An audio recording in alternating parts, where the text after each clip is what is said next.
everyone, my name is Yoong Soo May. The title of my presentation today is Design and Development of Dyscalculia Checklist Instrument. Let us look what is it all about.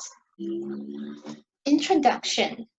There are 6 categories of special needs pupils, which include pupils with visual impairment, hearing impairment, speech difficulties, physical disabilities, multiple disabilities, and learning disabilities such as autism, Down syndrome, attention deficit hyperactivity disorder, and dyslexia. According to Bird in year 2017, there are 4 to 6% of the pupils among the population are dyscalculic.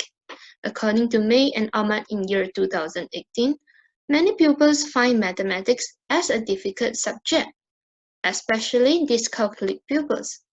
If these pupils are not being detected, they will continue to be left out or labeled. Thus, a dyscalculia checklist has to be developed in order to detect the dyscalculic pupils in our normal classroom. The purpose of this study is to design and develop dyscalculia checklist instrument DCI for dyscalculic pupils in primary schools. There are 3 objectives of the study. Firstly, to identify the need to develop dyscalculia checklist instrument DCI for dyscalculic pupils in primary schools. Secondly, to design and develop dyscalculia checklist instrument DCI based on opinions and consensus from experts. Thirdly, to evaluate the suitability of dyscalculia checklist instrument based on opinions and consensus from experts.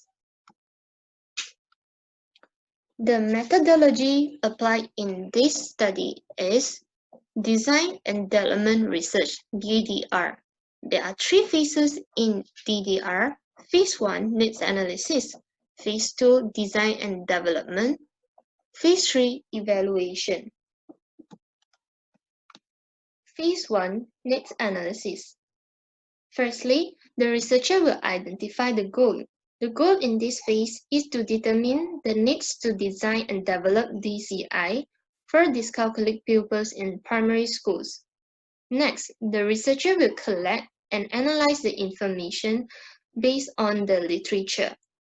After that, the researcher will identify the discrepancy which occur when there are so many dyscalculic pupils among the population, but yet they have no checklist being developed in order to detect these pupils.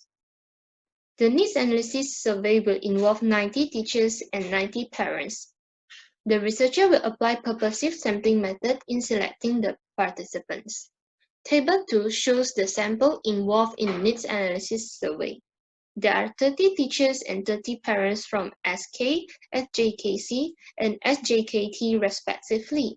Thus, there will be a total of 180 participants involved in this needs analysis survey.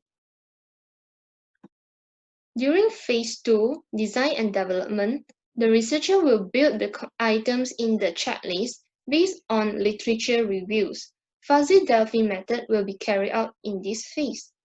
Once the prototype of DCI has developed, it will be sent to the 11 experts attached with the consent form and the checklist for main construct and items of DCI.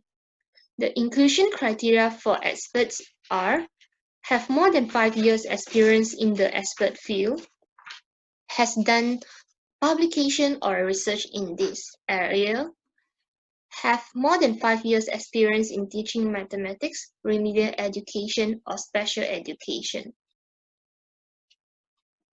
Phase 3, Evaluation. This phase is the evaluation of DCI by experts. Nominal group technique NGT will be employed in this phase. According to Audio 2017, NGT should be formed comprising 9 to 12 persons who are expected to be knowledgeable about the issue for which the section is convened. Hence, 11 experts will be invited to sit in round table to evaluate the constructs and items in DCI.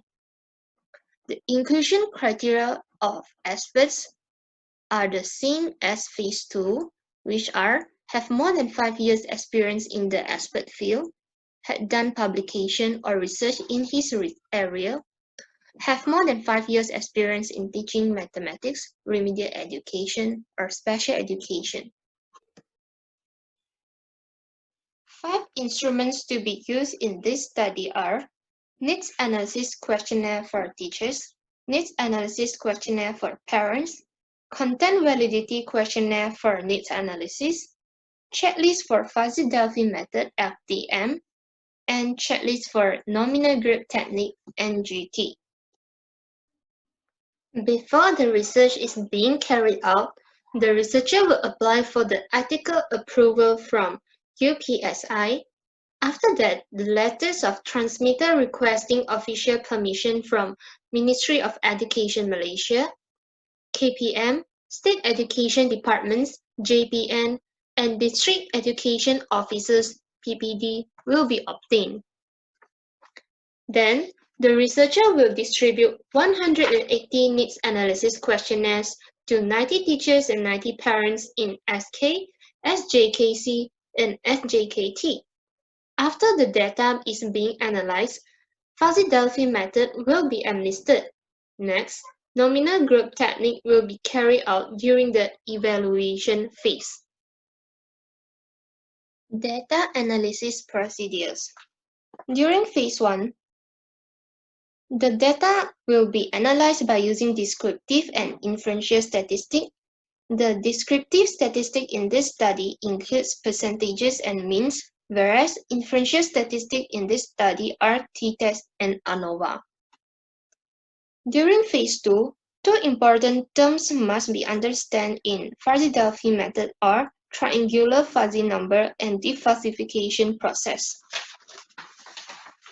Fuzzy Delphi method is a method to maintain or drop an item.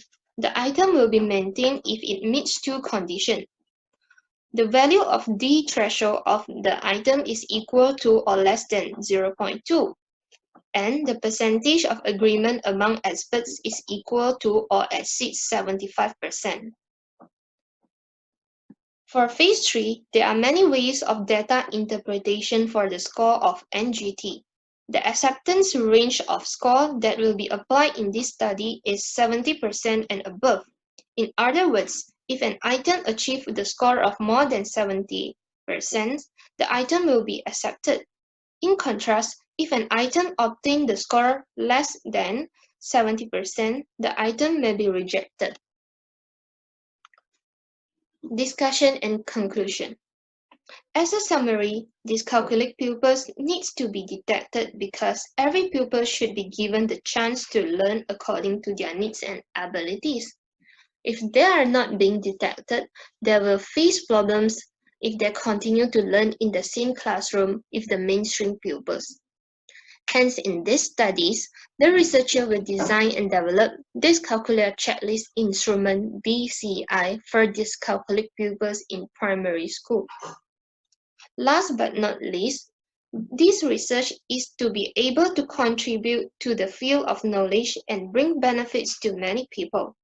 This study is very important as it will give significant benefits to Ministry of Education Malaysia KPM, educators and teachers, dyscalculic pupils, parents of dyscalculic pupils, researchers, and individuals such as educational specialists, therapists, psychologists, occupational therapists, nurses, and many other occupations. That's all for my presentation today. Hope you all get benefits from it and enjoy my presentation. Thank you.